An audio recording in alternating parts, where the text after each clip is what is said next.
Ooh, it's a good drink. There's nothing like Canadian whiskey. We talked about the things I hate about the car. Now we're going to talk about my 5 favorite things about the car. Number 1, it actually happened. There's been rumors for years. I watched the Holden Ute motor around and spy shots and oh my God, they're going to do it. It's going to be a Cadillac. It's going to be this. It's going to be that.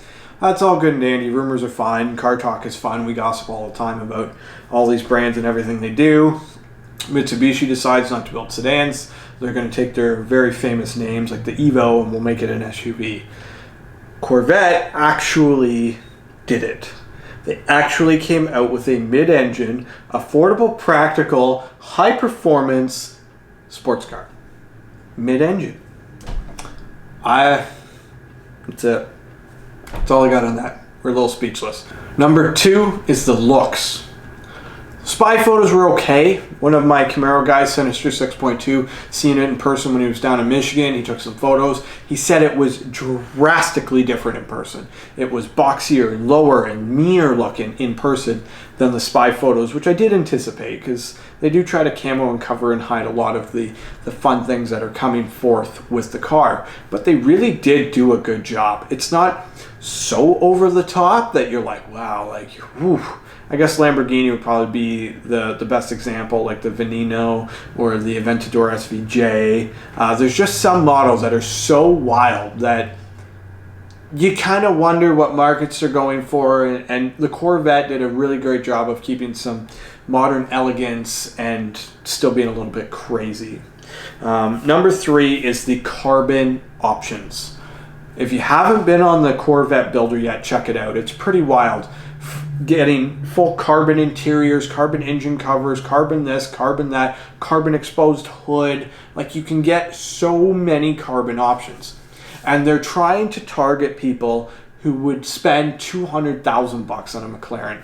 Buying a baby McLaren 570S, they want to drop 200 grand and they're looking at the Camaro going, I can still get exposed carbon and carbon in the engine bay and carbon in the interior. And it's going to have the look and it's mid-engine and it's got the performance numbers, but it's got more storage and more fuel economy and just more things going on and a naturally aspirated V8, which you just don't find anymore. So it's really neat that they went that far into the options portion of it to really pull the high-end buyers down. And not down in what they're getting, just into a more of a value scenario, whereas we might look at a base model Camaro at 60 grand, a fully spec'd out Camaro at 90 with all the carbon bits and everything and think, oh my God. But when you're spending 200 grand on a McLaren, that is a bargain. You're going, I'll take 2, I'll buy one and I'll get 2 different colors and I'll pick and choose which one I want to drive. So it's pretty interesting that they did that. Number 4 is the price. 40 or 60 grand US dollars, it'll probably be 75, 80 grand Canadian. Is a pretty respectable price. That's Camaro territory. Would you go buy a ZL1 for 60, 70 grand, or would you buy a Corvette mid-engine? I mean, it's doing 0 to 60 in 3 seconds flat for less than $60,000.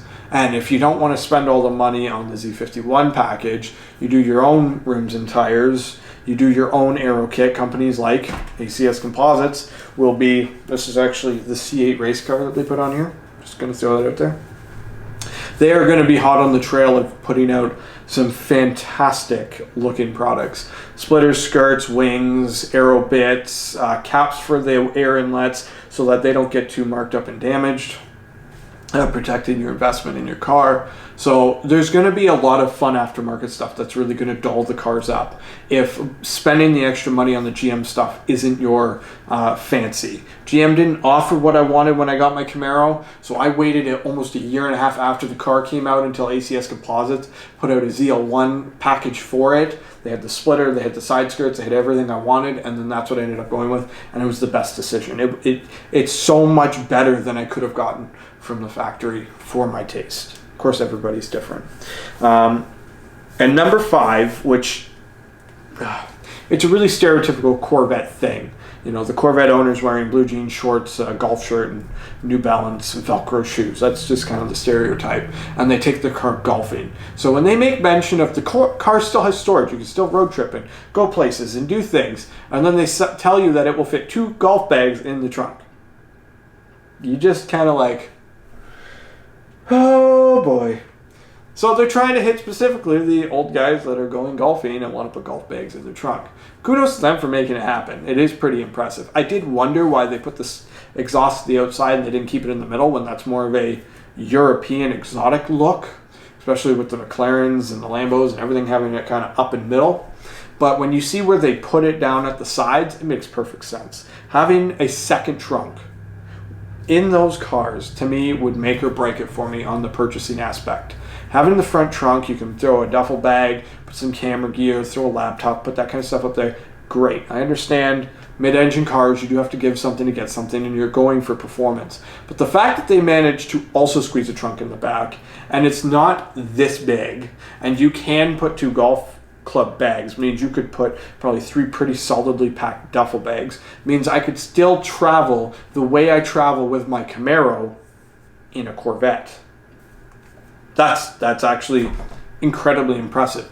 It seems when you say high performance or supercar, any practicality flies right out the window, but GM has decided to maintain a lot of that. That makes me actually really happy, because that just ups me wanting it that much more. They would have to make a hitch for it, or I would have to have a hitch made for it, because I obviously will not give up towing my trailer. So if you could imagine a mid-engine C8 Corvette towing my trailer like my Camaro tows it, that's kind of where I want to be at this time next year, if at all possible. So I gotta say, the C8 Corvette had a lot of amazing things about it. I didn't talk about performance because we're talking base model and it's great, but there are cars still faster. There are mid and high range McLarens that are still a lot faster, and we still haven't seen what the mid to high end range of the mid-engine Corvette will do if they do a Z06, if they do a ZR1. I mean, we know from the base model Stingray C7 all the way up until the top dog ZR1 C7, there's a drastic performance difference. It's a night and day car. It's almost double the power, and what's the Corvette putting down? 3.7 or 3.8 seconds 0 to 60, and the ZR1's like 1.2 or 2.8 or something like that. Like, it's a big difference. So I could only imagine if they're already at those numbers base model because they've reached the performance threshold of the front engine, well, now they've got a whole new ball game and a whole new chassis. It's 50% stiffer. The roof still comes off, and it just seems like they have so much more to play with. They have a new dual clutch transmission. Like, there is so much untapped potential with this car on things they could do.